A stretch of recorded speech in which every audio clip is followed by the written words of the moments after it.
Hello friends, welcome you all. My self RC sir. यदि आप IIT JEE की तैयारी कर रहे हो, जेई एडवांस, और जो कोऑर्डिनेट ज्योमेट्री है उसमें थोड़ा सा पंगे हो रहे हैं, कुल मिला के नंबर्स नहीं आ रहे, तो ये इसी के लिए है बच्चे, बिल्कुल डिटेल में। और आज जो अपन कंसेप्ट स्टडी करेंगे सर्कल का, वो है नॉर्मल एंड डायरेक्टर सर्कल। ये दोनों ही नाम पहली बार आप सुन रहे हैं तो बिल्कुल ध्यान से सुनेगा, और यहां से बहुत अच्छे क्वेश्चंस बनते हैं, या जो अच्छे क्वेश्चंस बनते हैं उनका कि वे ऑफ थिंकिंग, सोचना कैसे है अपने को, वो चीज अपन देखेंगे। क्या आप तैयार हैं? तो बिल्कुल बच्चे ध्यान से देखिएगा। पहला, नॉर्मल क्या होता है। नॉर्मल अगर पहली बार आए तो ध्यान से देखिए। फॉर ऑल कर्व्स ऑफ कोई भी कर्व हो, कोई भी कर्व हो, और कहीं का भी कोई कर्व हो, नॉर्मल का डेफिनेशन यही रहेगा। क्या क्या रहेगा? The normal at its any point. कोई कैसा भी कर्व हो, उसके किसी भी पॉइंट पे, किसी point normal at its any point, मतलब इस कर्व के किसी भी पॉइंट पर normal at any point is a straight line. एक स्ट्रेट लाइन है पासिंग थ्रू दैट पॉइंट, मतलब एक स्ट्रेट लाइन है। नॉर्मल क्या है? एक स्ट्रेट लाइन है जो इस पॉइंट से पास करेगा, and which is perpendicular to tangent at that point. तो इस पॉइंट पे जो टेंजेंट होगा, भाई टेंजेंट ड्रॉ करना तो सीख ही गए ना, इस पॉइंट पे जो टेंजेंट होगा उसके परपेंडिकुलर, मतलब नॉर्मल एक स्ट्रेट लाइन है, is a straight line passing through that point, इस पॉइंट से पास होगा, एंड परपेंडिकुलर है किसके? To the tangent at that point. मतलब इस पॉइंट पे जो अपन ने टेंजेंट ड्रॉ किया है, ये जो टेंजेंट है इसके परपेंडिकुलर होगा और इस पॉइंट से पास होगा। तो बच्चे वो ऐसा ही होगा क्या? यही नॉर्मल होगा क्या? यही नॉर्मल होगा क्या? देखिए ध्यान से, ये टेंजेंट था तो ये नॉर्मल होगा। तो टेंजेंट, अब देखो इसमें होता क्या है बेसिकली, अगर टेंजेंट का स्लोप को अपन एमटी बोले तो नॉर्मल का स्लोप है एम एन, क्या आ जाएगा बच्चे? -1/mt। क्लियर है? और टेंजेंट का स्लोप अपन जानते हैं dy/dx भी होता है। हाँ होता है। इस बात का देखो, टेंजेंट का स्लोप याद रखना dy/dx भी होता है। ये चीज अपन 12th में विथ प्रूफ देखेंगे, कैसे आया, क्यों आया, सब चीजें देखेंगे। पर अभी केवल अपन एक जगह यूज भी किया था, याद है? टेंजेंट का स्लोप dy/dx होता है, अपन एक प्रूफ में यूज भी किया था। तो अपन ऐसे तो इसका यूज अभी नहीं करेंगे, कोऑर्डिनेट ज्योमेट्री में कहीं यूज नहीं करेंगे, बस कभी किसी प्रूफ में देख लिया या ऐसे ही देख लिया, वो भी जनरल प्रूफ के लिए, अदरवाइज वो भी जरूरी नहीं है। तो इस चीज का यूज अपन अभी नहीं करेंगे और ना ही इसके बारे में ज्यादा जानेंगे। सीधी सीधी बात यह है, नॉर्मल जो होता है वो टेंजेंट के परपेंडिकुलर होता है और वो उसी पॉइंट से पास होता है। तो ये इतना नॉर्मल। अब नॉर्मल टेंजेंट जो है, ये बच्चे 12th में पूरा एक आराम से सेक्शन है, वहां पे करेंगे। पर जो एक कोऑर्डिनेट ज्योमेट्री के टेंजेंट नॉर्मल है, इनका जो सबसे बेस्ट पे है वो है कोऑर्डिनेट ज्योमेट्री वाला ही। अगर आप 12th वाला dy/dx में फंस जाएंगे तो आपसे आंसर नहीं आएगा एग्जाम में, इसलिए जरूरी है कि आप इसको देखें। तो अब अपन चलते हैं सर्कल पे। ये था नॉर्मल के लिए जनरल इंफॉर्मेशन की, जैसे टेंजेंट होता है वैसे ही एक लाइन होता है नॉर्मल, जो इस पॉइंट से पास करेगा पर टेंजेंट के परपेंडिकुलर होगा। अब बात आती है सर्कल पे कि सर सर्कल में क्या होगा। अब सर्कल के किसी पॉइंट पे नॉर्मल चाहिए, तो मेरे को देखो ये टेंजेंट ड्रॉ किया मैंने। अब अगर मेरे को नॉर्मल चाहिए इसमें, तो क्या करूंगा मैं? इसके परपेंडिकुलर लाइन, इस टेंजेंट के परपेंडिकुलर। मान लो इस पॉइंट पे चाहिए तो ये टेंजेंट ड्रॉ की, इसके परपेंडिकुलर, ऐसा ही होगा। और अब एक बहुत गजब की बात आ रही है, गजब की बात आ रही है बच्चे। ये टेंजेंट थी और ये इसके परपेंडिकुलर है, तो ये लाइन पक्का इसके सेंटर से ही पास होगी क्या? पक्का इसके सेंटर। देखिए देखिए ध्यान से, क्या ये था टेंजेंट, ये है नॉर्मल, मतलब टेंजेंट के परपेंडिकुलर लाइन। और अपन जानते हैं कि जब अपन सर्कल के सेंटर से टेंजेंट पे परपेंडिकुलर ड्रॉ करते हैं तो वो कहां मिलता है उसको? उसके इंटरसेक्ट, मतलब क्या, पॉइंट ऑफ कांटेक्ट पे, पॉइंट ऑफ कांटेक्ट पे मिलता है। तो इसलिए जब अपन इससे इस वाली टेंजेंट के लिए नॉर्मल ड्रॉ करेंगे तो वो कहां से पास होगा, सेंटर से। तो ये सबसे बड़ी बात है। और नॉर्मल का अगर शानदार क्वेश्चन फ्रेम होगा तो उसमें एक चीज ये जरूर यूज होगा कि सर्कल का सेंटर, सर्कल का नॉर्मल उसके सेंटर से पास होता है। तो ये गोल्डन लाइन लिख लो बच्चे, गोल्डन स्टेटमेंट, बहुत बहुत बहुत important golden statement. Normal of circle always pass through centre of the circle, कि जो नॉर्मल ऑफ सर्कल है, जो सर्कल का नॉर्मल है, वो हमेशा ही उसके सेंटर से पास होगा। और इस चीज पे बहुत ही गजब गजब के क्वेश्चंस बनाए जाते हैं बच्चे, गजब नहीं, बहुत ही गजब के क्वेश्चंस। और जब ये पैराबोला सर्कल मिक्स होगा, हाइपरबोला सर्कल मिक्स होगा, तो बहुत मतलब अगर कोई नॉर्मल का बहुत अच्छा क्वेश्चन बनाना है जो जेई में, जेई एडवांस के टाइम पे सॉल्व करें, तो वो सर्कल उसमें जरूर इन्वॉल्व करना पड़ेगा, अदरवाइज क्वेश्चंस काफी लेंदी हो जाते हैं। इसलिए याद रख लेना।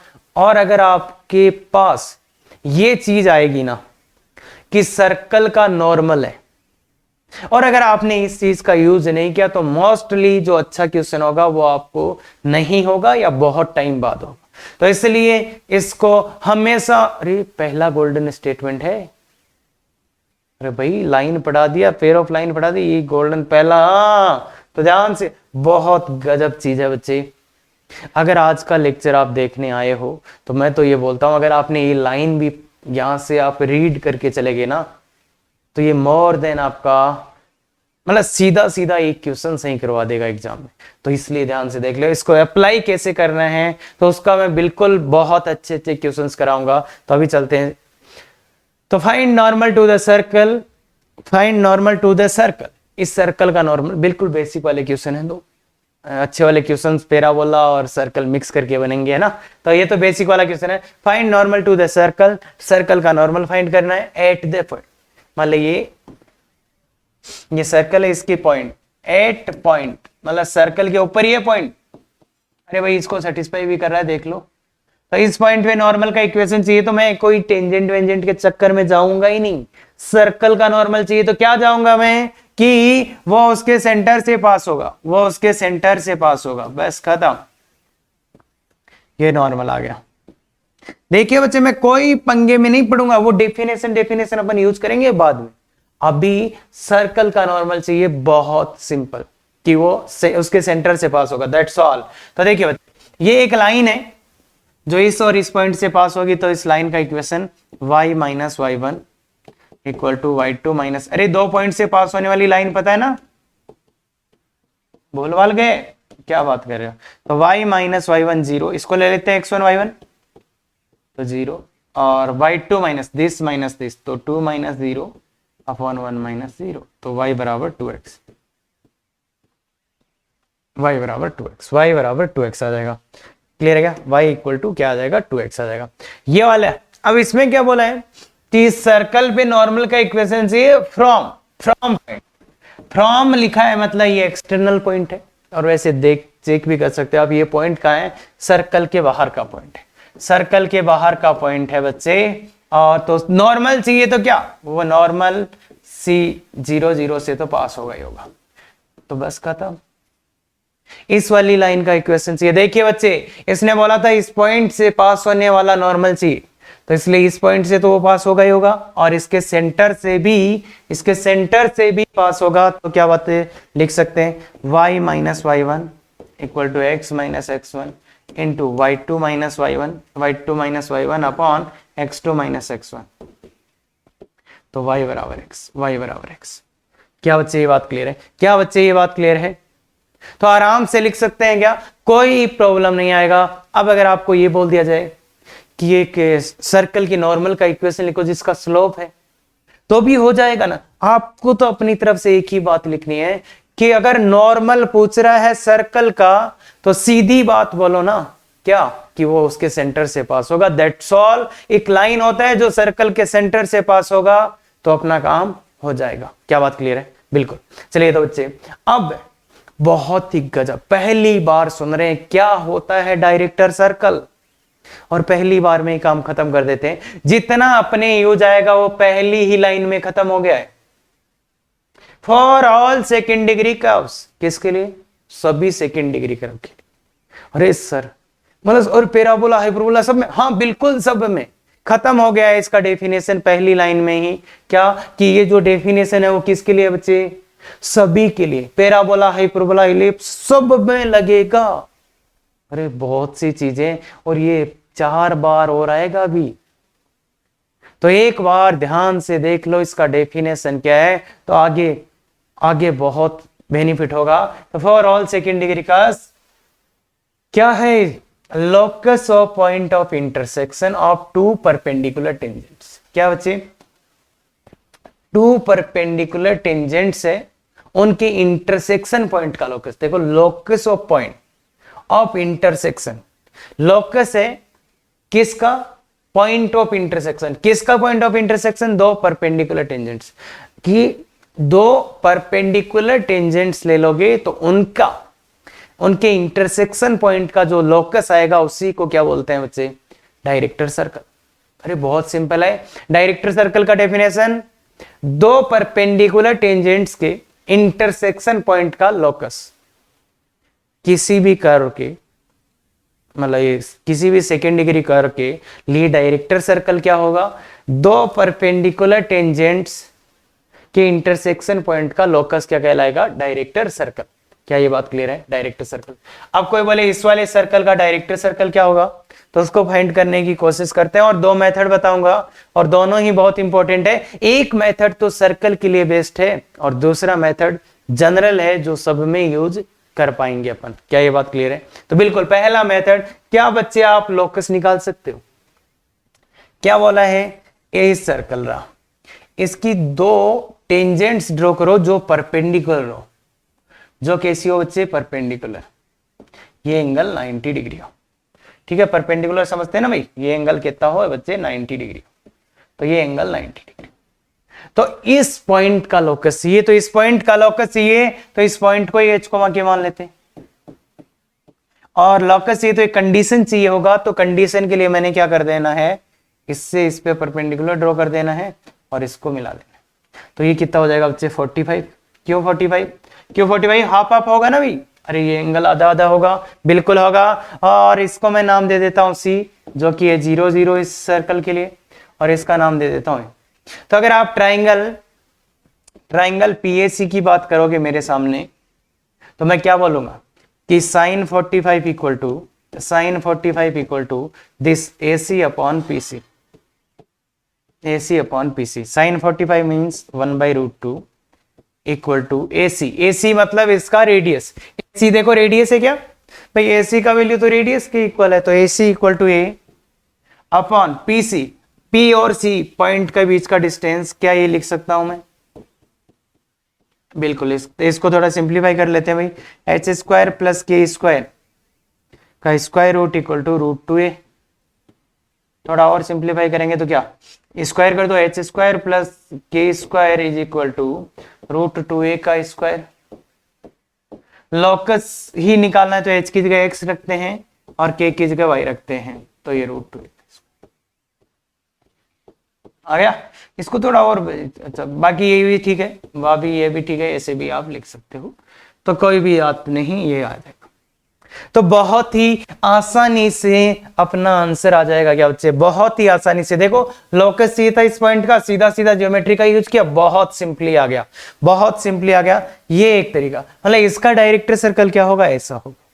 अब अपन मेथड 2, जो कि सब में लगेगा, जो कि बच्चे किस में लगेगा? सभी कर्व्स में लगेगा, और उसका फीलिंग बहुत इंपॉर्टेंट है। क्या बोल रहे हैं?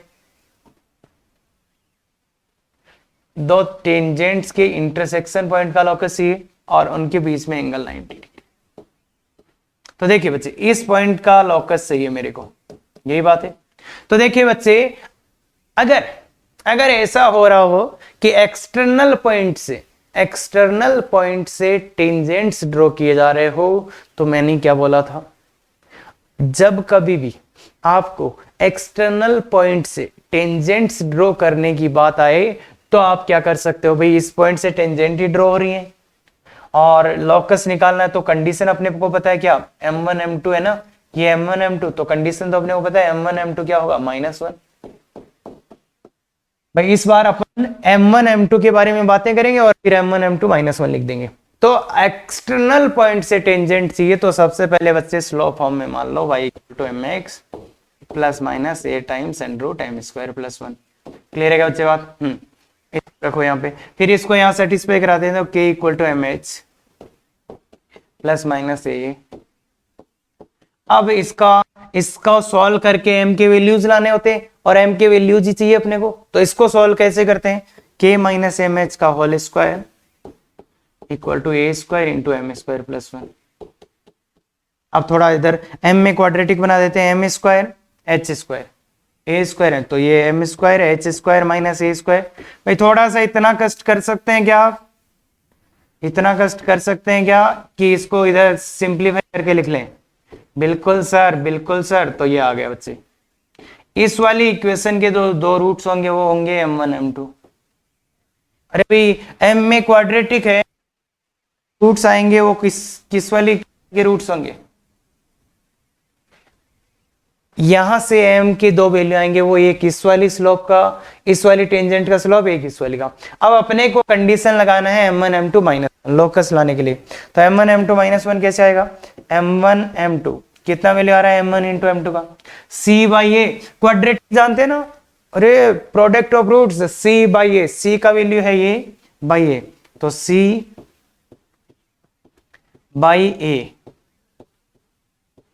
Equal to -1 m1 m2। थोड़ा सा क्रॉस मल्टीप्लाई करेंगे तो आप देखेंगे h² + k² equal to 2a²। तो इसका लॉकस क्या आ जाएगा, x² + y² equal to 2a²। यही आ गया बच्चे, यही आ गया, देखिए जो यहां से आया था वही आ गया, बिल्कुल सही। तो ये दूसरा मेथड था। तो ये मेथड सभी कर्व्स के लिए काम करेगा, और इनफैक्ट अगर किसी भी सेकेंड डिग्री कर्व की बात कर रहा हो, एक्सटर्नल पॉइंट से टेंजेंट की बात कर रहा हो, तो सीधा यही करेंगे। ये देख लो, पैराबोला, हाइपरबोला, सब जगह ये काम करेगा, ये नहीं करेगा। पर ये इसलिए बताया कि सर्कल के कुछ क्वेश्चंस जिनको अपन कम टाइम में कर पाएंगे इससे। क्या ये बात क्लियर है? बिल्कुल। मेथड 3 भी तुम कर सकते थे। मेथड 3 कौन सा? देखो, पेयर ऑफ टेंजेंट का इक्वेशन लिख लेते, t² = SS1। इन दोनों के बारे में ही बातें होंगी, इन दोनों के बीच 90 डिग्री है, तो t² = SS1 से अपन ये टेंजेंट का इक्वेशन, फिर परपेंडिकुलर है a + b 0 लगा देते। अरे pair of line, pair of line, pair of line, pair of line में बोला था ना, इन दोनों का कंबाइंड इक्वेशन t² = SS1 से आ जाएगा। और condition a + b, x² coefficient + y² coefficient equal to 1, तो वहां से भी अपने पास ये आंसर आ सकता था। क्लियर है बात? हाँ, अब देखिए बच्चे, मैंने आपको डेरिवेशन बताया क्या, कि पहली चीज डेफिनेशन क्या, कि अगर किसी सर्कल या किसी भी सेकेंड डिग्री कर्व के लिए दो परपेंडिकुलर टेंजेंट्स के इंटरसेक्शन पॉइंट का लोकस डायरेक्टर सर्कल होगा। तो ये हमेशा याद रखना, हमेशा याद रखना। दूसरी बात, अगर मैं इसी चीज को उल्टा भी बोल सकता हूं कि अगर मैं डायरेक्टर सर्कल पे कोई पॉइंट लूंगा और वहां से दो टेंजेंट्स ड्रॉ करूंगा, तो वो दोनों टेंजेंट्स कैसे आएंगे बच्चे? परपेंडिकुलर आएंगे। क्या ये बात क्लियर है? डायरेक्टर सर्कल का कोई भी पॉइंट लूंगा, अगर वहां से टेंजेंट ड्रॉ करूंगा मैं सर्कल पे, वो कैसे आएंगी? परपेंडिकुलर। तो ये बात है। अब याद क्या करना है इस चीज में? डेफिनेशन ऑफ कोर्स याद होना चाहिए, प्रूफ का वे बिल्कुल अपने को पता चलना चाहिए कि कैसे कैसे सर ने किए थे। क्लियर है? हाँ, अब चलते हैं अपन। तो देखिए, director circle of the circle, इस वाले सर्कल का डायरेक्टर सर्कल क्या है? ये इस वाले सर्कल का डायरेक्टर सर्कल ये है। अब कल को कोई बोल देगा दूसरी मतलब एक्सिस का जनरल सर्कल का डायरेक्टर सर्कल लाके दो, अरे भाई होगा ही ना ये तो, यार ये तो ओरिजिन वाला था। तो उसके लिए अपन कुछ पॉइंट्स डिसाइड कर लेते हैं। देखिए, जो सेंटर ऑफ डायरेक्टर सर्कल होगा, सेंटर ऑफ डायरेक्टर सर्कल होगा, देखो इस सर्कल और इस सर्कल दोनों का सेंटर सेम ही है क्या? इस सर्कल और इस सेंटर सेम ही है, तो इसलिए होगा centre of circle. Centre of circle, जो सर्कल का सेंटर है वही होगा। और radius of director circle, radius of director circle वो क्या होगा, देखिए इसको थोड़ा ध्यान से लिखिएगा बच्चे। √2a का स्क्वायर है गए भाई, x square plus y square equal to √2a का स्क्वायर। इसका मतलब रेडियस ऑफ डायरेक्टर सर्कल बराबर √2 इंटू रेडियस ऑफ सर्कल। ये बात क्या अपन देख सकते हैं बच्चे, इक्वल टू √2a। मतलब जो डायरेक्टर सर्कल का रेडियस है वो √2a आएगा, और जो डायरेक्टर सर्कल का सेंटर है वो वही आएगा जो सर्कल का सेंटर है।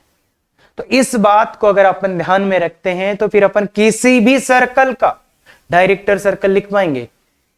क्या ये बात क्लियर है बच्चे? अरे समझ में आ रहा है ना चीजें, कर क्या रहे हैं अपन ने देखो इस वाले का डायरेक्टर सर्कल ये लाए, फिर अपन ने इसको ऑब्जर्व किया और दो चीजें नोटिस की कि अगर भाई मुझे इस सर्कल का डायरेक्टर सर्कल लाना है तो मुझे क्या चाहिए, उस डायरेक्टर सर्कल का सेंटर चाहिए, जो तो उस सर्कल का सेंटर ही होगा। एंड एक चाहिए उसका रेडियस, तो रेडियस क्या होगा, √2 टाइम्स। ये बहुत ही इंपॉर्टेंट चीज है बच्चे, ध्यान से देखिएगा। तो ये चीज अपने को पता होनी चाहिए। डायरेक्टर कैसे प्रूफ किया था, प्रूफ किया था वो क्वेश्चन है बच्चे, उस टाइप से क्वेश्चन मैं बना सकता हूं। क्या क्लियर है बात? चलिए तो क्वेश्चन सीधा सीधा, बिल्कुल सीधा सीधा question. Find equation of director circle of the circle, इस सर्कल का डायरेक्टर सर्कल। तो सबसे पहले बात करते हैं centre of director circle. Centre of director circle, centre of director circle बराबर सेंटर ऑफ सर्कल, यही बात है। तो इस सर्कल का सेंटर, अब ये सर्कल ऐसा है बच्चे x - x1, तो यार सर्कल सीधा देख सकता हूं क्या मैं, इसका सेंटर सीधा लिख सकता हूं क्या, x - x1 plus y - y1 square equal to a square. तो बताओ इस सर्कल का सेंटर सीधा ही लिख सकता हूं क्या 2, -1। और रेडियस ऑफ डायरेक्टर सर्कल, बोलिए बच्चे, बोलिए बच्चे।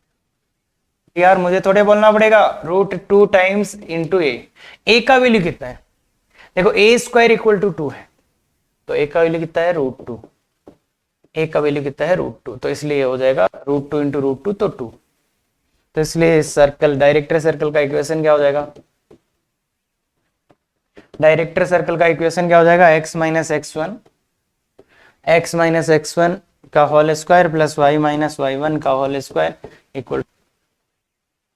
तो ये आपका आंसर है। ये बिल्कुल बच्चों वाला तरीका मैंने आपको बताया है। बाकी अगर आप थोड़े से टारगेट ये रखो कि सीधा ये आंसर लिख पाए, सीधा ये आंसर लिख पाए, क्यों, क्योंकि इसका जो सर्कल का सेंटर है वही उस सर्कल का सेंटर होगा, तो ये लाइन है फिक्स।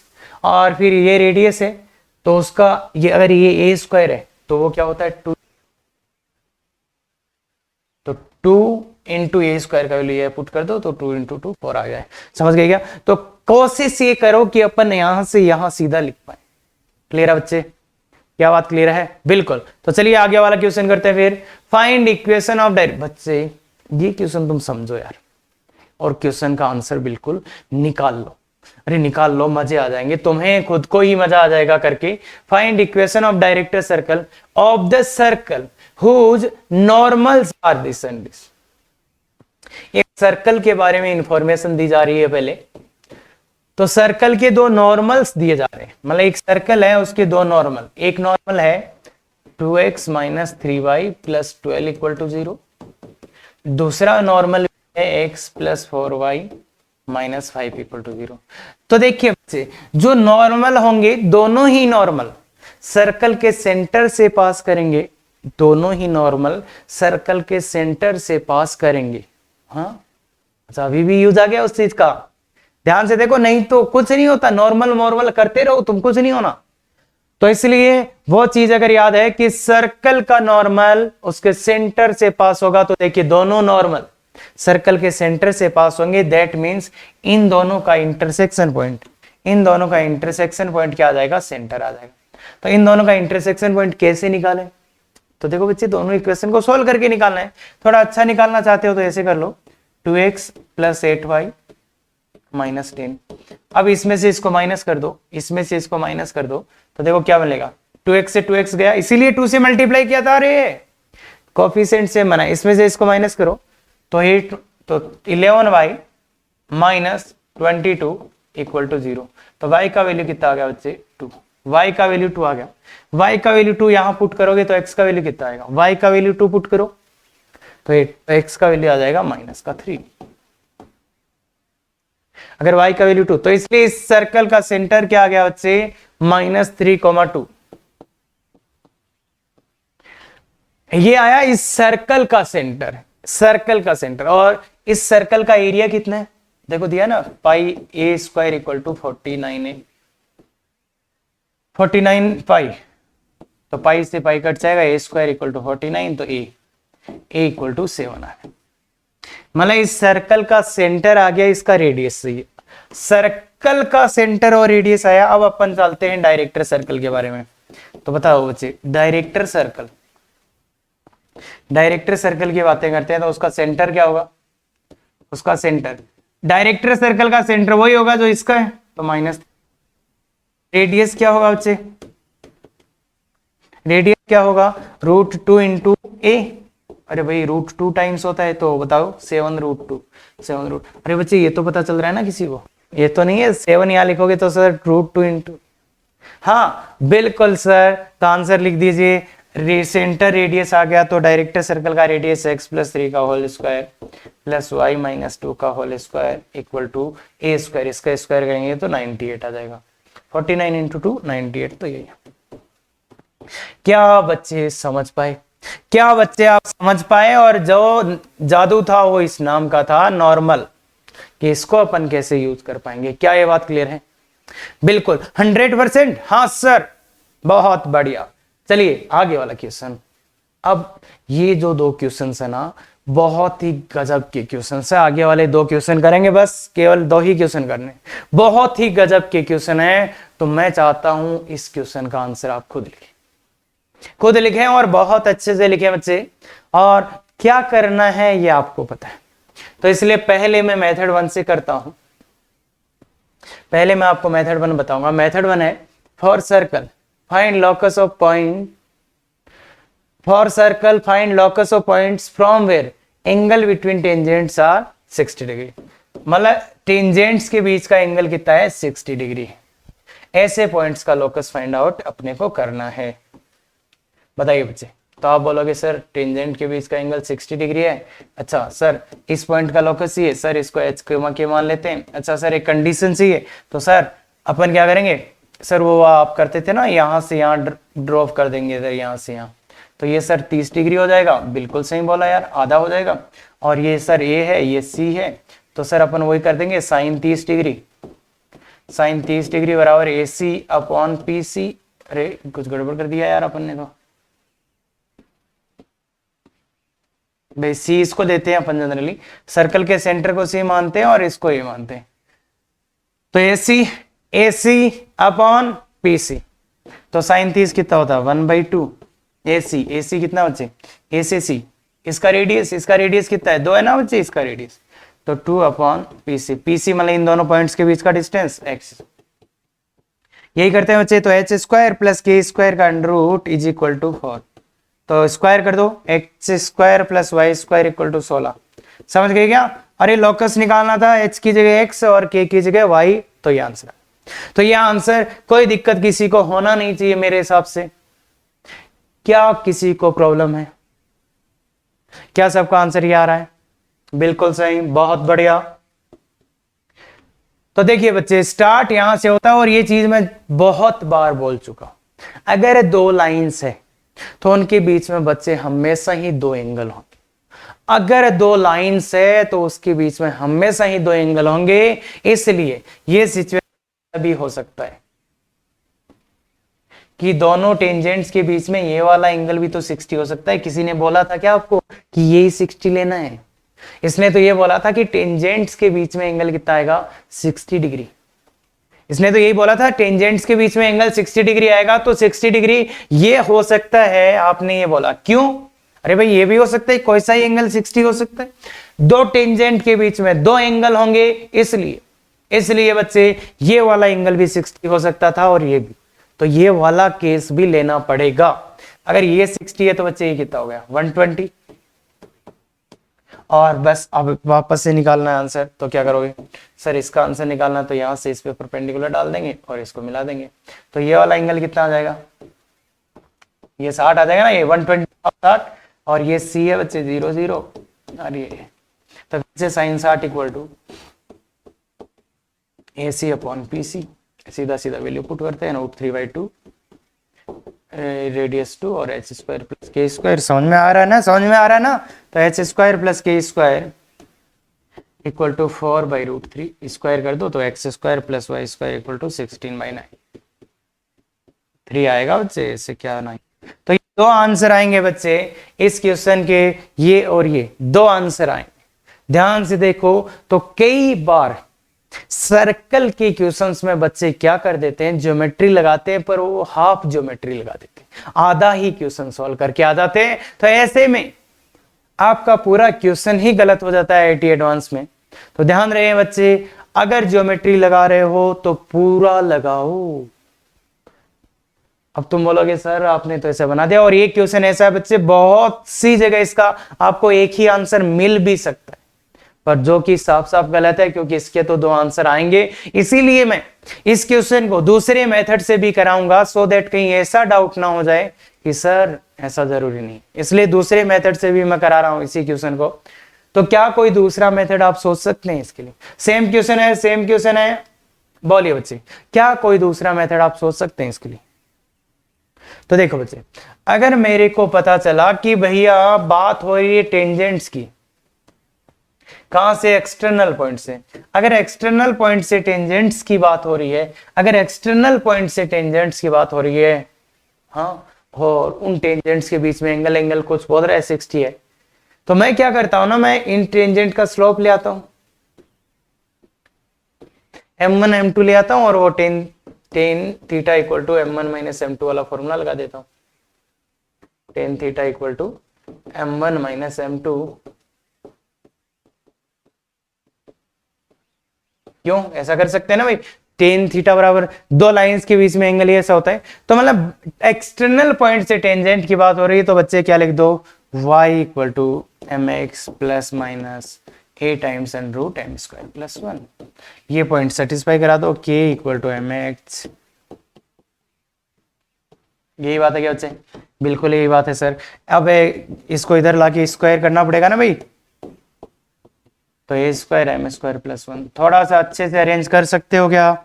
बिल्कुल। देखिए बच्चे, m² का कोफिशिएंट h² तो यहां से और a² यहां से, -2khm और प्लस k² माइनस a², ये आएगा बच्चे। और इस इक्वेशन के दो रूट से m1 m2। अपने को किसका वैल्यू चाहिए? इस इक्वेशन के दो रूट्स हैं m1 m2, अपने को किसका वैल्यू चाहिए? m1 minus m2, m1 minus m2। m1 minus m2 कैसे निकालेंगे बच्चे? इस इक्वेशन से m1 माइनस m2। अरे m1 माइनस m2 क्या होता है? डिफरेंस ऑफ रूट्स, तो रूट डी बाई ए होता है वो, तो रूट डी बाई ए। तो रूट डी बाई ए का वैल्यू निकालिए बच्चे इस वाली इक्वेशन के लिए, रूट डी बाई ए का वैल्यू, तो रूट डी। देखिए बच्चे, तो b² माइनस 4a से b² कितना हो जाएगा? 4k² h² minus 4a, a का मतलब यहाँ पे ये है बच्चे h² minus a² into k² minus, अच्छा a तो कितना है 4 है ना बच्चे, a का वैल्यू रख दो भाई, चलो बाद में रख देंगे, a² माइनस k²। ठीक है बच्चे, यहाँ पे ये आ गया, यहाँ पे ये आ गया, और अपॉन a का वैल्यू कितना है? h² minus a²। अब a का वैल्यू कितना है यहाँ पे? a का वैल्यू देखिए बच्चे 4 है, a² का वैल्यू 4 है, तो a² का वैल्यू भी रख देते हैं। तो थोड़ा सा जब आप ओपन करोगे इस वाले में, तो इस वाले में क्या होगा, एक 4k² h² तो कट जाएगा, 4h² k² तो कट जाएगा, और वो आएगा a² h 4a² h plus 4a² k। ध्यान से देखेंगे तो समझ में आ जाएगा। और एक आएगा माइनस का 4a की पावर 4 अपॉन h² माइनस। तो एच ए स्क्वायर का वैल्यू रख दो 4, तो 4 रखते 16 बाहर आएगा तो वो 4 और वो आ जाएगा H square plus k square minus minus, अब 16 बाहर लोगे तो यहाँ -4 बचेगा अपॉन एच स्क्वायर -4, तो ये आएगा, ये आएगा m1 माइनस m2 का वैल्यू, m1 माइनस m2, ये क्वाड्रेटिक इक्वेशन से जानते हैं आप, तो ये आ जाएगा। मैंने ए स्क्वायर का जगह 4 रखा और उसको बाहर ले लिया, तो इसलिए यहां पे रख दो अब सबका वैल्यू, तो tan 60, देखिए बच्चे tan 60 degree equal to m1 minus m2, 4 times h square plus k square -4 divide में आ रहा है h square minus a square, h square -4 हो गया। और ऐसे ही 1 प्लस m1 m2 कितना है m1 into m2, this by this, तो ये क्या आ जाएगा बच्चे के स्क्वायर -4, ए स्क्वायर का वैल्यू भी पुट कर दो 4 और ये है एच स्क्वायर -4। अब इस नीचे वाले का एलसीएम लीजिएगा, ये √3 आ जाएगा, एलसीएम लीजिएगा बच्चे, एलसीएम से LCM cut, square plus k square -4 और नीचे आएगा बच्चे H square plus k square -8। तो देखो बच्चे ऐसे को सॉल्व करने का एक ही तरीका होता है, सबसे बेस्ट तरीका क्या है, एच स्क्वायर माइनस के स्क्वायर कितना ले लो, टी ले लो, तो एच स्क्वायर माइनस के स्क्वायर प्लस के स्क्वायर -4 को बोल दो टी, थोड़े से देख लें, तो टी बोलोगे तो ये √3 इंटू यहाँ क्या हो जाएगा टी -4, अरे ध्यान से देखो t -4 equal to modulus 4 minus, ये मॉडुलस आएगा भाई थोड़ा ध्यान से, तो मॉडुलस 4 इंटू √t, दोनों तरफ स्क्वायर कर दो तो 3t -4 का whole square equal to 16t, तो 3t square minus 8 3 24t 48 16t, और इसको इधर लाइए 3t square minus 40t plus 48, तो इसका क्या आएगा, फैक्टराइज करोगे तो आपको समझ में आएगा, ये 3t और t माइनस 3t और t -12 आएगा, t -12 और t -4 ये आ जाएगा, देखिए हाँ, तो ये यार, तो t के दो वैल्यूज आ रहे हैं बच्चे, t का वैल्यू, अब t किसको माना था इसको, तो देखो इसके दो वैल्यूज आ गए, H square plus k square -4, इसका एक वैल्यू तो आ रहे हैं 4/3, तो 4/3 जब लेंगे तो x square plus y square का वैल्यू कितना हो गया, देखिए 16/3, और दूसरा जब इसका वैल्यू 12 ले लेंगे तो x square plus y square is equal to कितना हो जाएगा, 12 यहां रखेंगे तो 60, तो ये वही आंसर्स आ रहे हैं दोनों, देखिए बच्चे ये वही दोनों आंसर्स आ रहे हैं, तो इसलिए दो आंसर आएंगे इस क्वेश्चन के बच्चे। तो अगर ज्योमेट्री कभी लगा रहे हैं तो बच्चे उसमें मेरा एक ही रिक्वेस्ट है कि ज्योमेट्री अगर आप लगा रहे हैं तो पूरा लगाएं बच्चे, पूरा ज्योमेट्री लगाएं, तभी क्वेश्चन का आंसर आएगा। और ये सर्कल में सबसे ज्यादा बार जो गलत करते हैं बच्चे वो यही करते हैं कि ज्योमेट्री लगाया पर आधा अधूरा, तो उससे गड़बड़ हो जाता है। तो इसलिए बहुत अच्छे से, अगर इस क्वेश्चन को आप गलत कर रहे थे तो सही करिएगा। क्लियर है? हाँ, अब चलते हैं दूसरे पे, लोकस ऑफ, ये बहुत ही गजब क्वेश्चन, और इस क्वेश्चन का करने का मैं आपको इलिप्स में बहुत गजब तरीका भी बताऊंगा, पर सर्कल के लिए बहुत आसानी से हो सकता है, यही क्वेश्चन बहुत आसानी से हो सकता है, इसलिए इससे करेंगे।